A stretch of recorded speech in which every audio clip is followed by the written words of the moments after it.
Mount Kenya region is well served by strong water streams flowing throughout the year. However, there are dry zones that are far off the highland areas.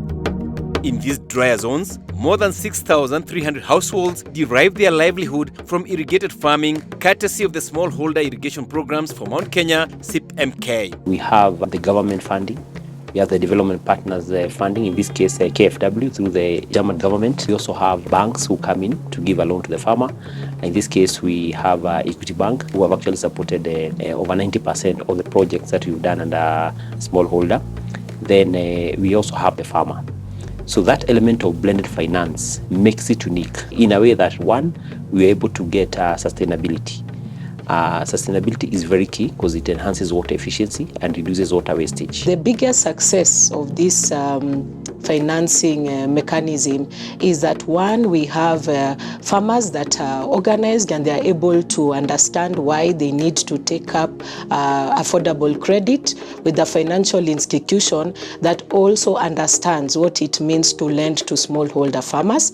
Again, that being another strength for the program, that this financial institution, in this case Equity Bank Kenya Limited, has been able to engage professionally with these farmers, building up their financial literacy to be able to understand how they would be able to take up a loan. SIPMK is a bilateral agreement between the Government of Kenya and German Development Bank FW, with Equity Bank as the intermediary link to financing farmers groups. In Kirinyaga County, the Career Irrigation Farmers Cooperative Society Board is meeting to review income from aggregated sale of bananas. When the project members received the water, they were very vigorous and they started farming. They started with bananas, which within a very short period of time, they flooded the market. So we have adjoined with the county government. They are assisting us so that we can come together, have our one common produce, which is avocado, and we are doing on that so that we can have a well-prepared market and also export. SIPMK, that started 2 decades ago, aimed to develop a community-based piped water infrastructure to supply potable water to farmers for domestic use and irrigated farming. Mbere ya murandi uke ni twagiikaga muno tondu twetagirira mbura yuke ni twabandaga kindu nigetha riu tugeterera mbura ringi mbura ikanyiva tugakora guti kindu turona no murandi ni mwega tondu ona twabanda mbura yanyiva nitubotaga kuba mumero ucio na mumero ucio ugakura. Ndakobete nundu wa kugura ng'ombe rira mai mokire ngigura ng'ombe imwe ngiona nindateithika tondu ng'ombe ndabotire kumirivo wega ni iria rireruma gicoka okwo ringi gikoba cingi gicoka ngigura ingi riu ngoragwa na ng'ombe igire ngikira mbao ngacio riu ni njigua ngiteithika muno tondu niyo ndibuthagira ngo.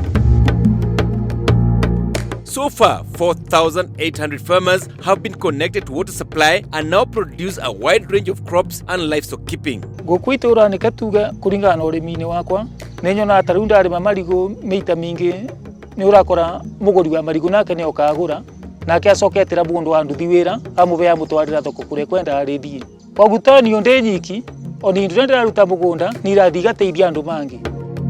The chairperson of the Kadio Irrigation Farmers Cooperative, Anne Mwangi, is leading by example.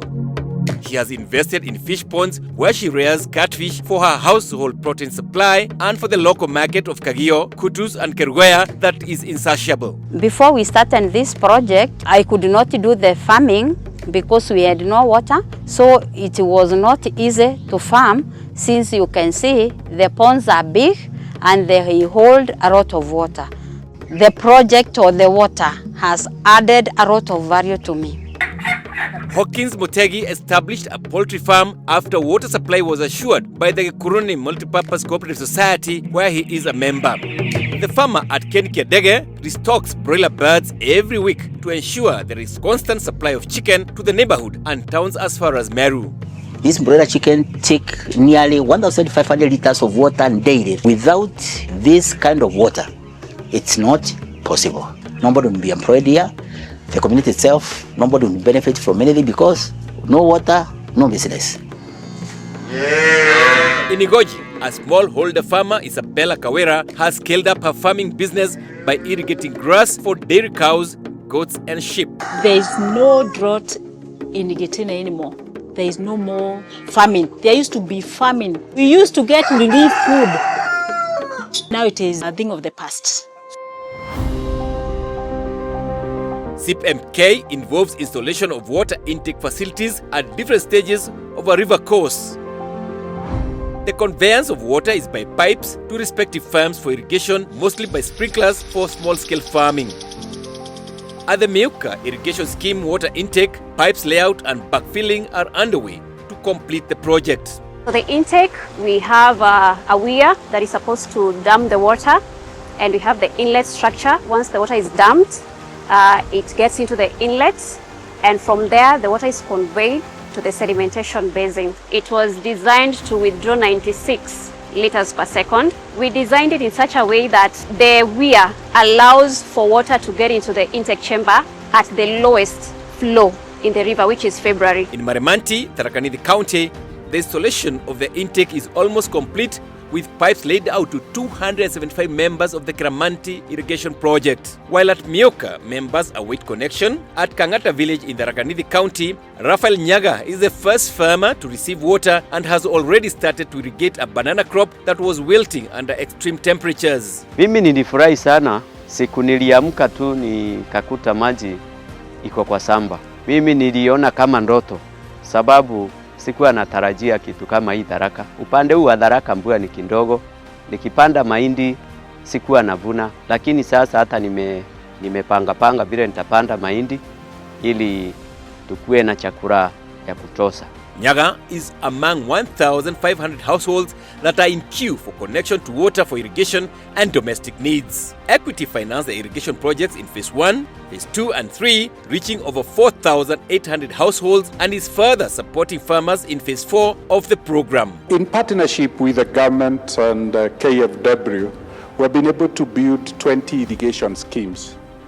And broadly, what happens is that we did 50% of the cost to the farmers over a long period.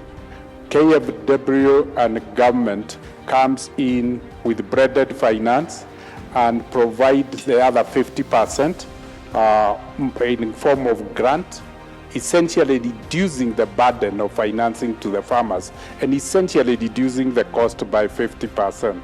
The government comes in with extension services, and together with equity, we build the capacity of the farmers to produce high-value crops. Equity comes in through Equity Group Foundation to build value chains such that a cluster emerges within an irrigation scheme, and we're able to get shelves in supermarkets, for instance in Europe, for the crop, so that there is certainty about access to the market and there is certainty towards the price the farmer is getting. Beyond supporting the farmer groups, Equity extends production credit facilities to individuals to scale up their farming businesses and links them up to markets.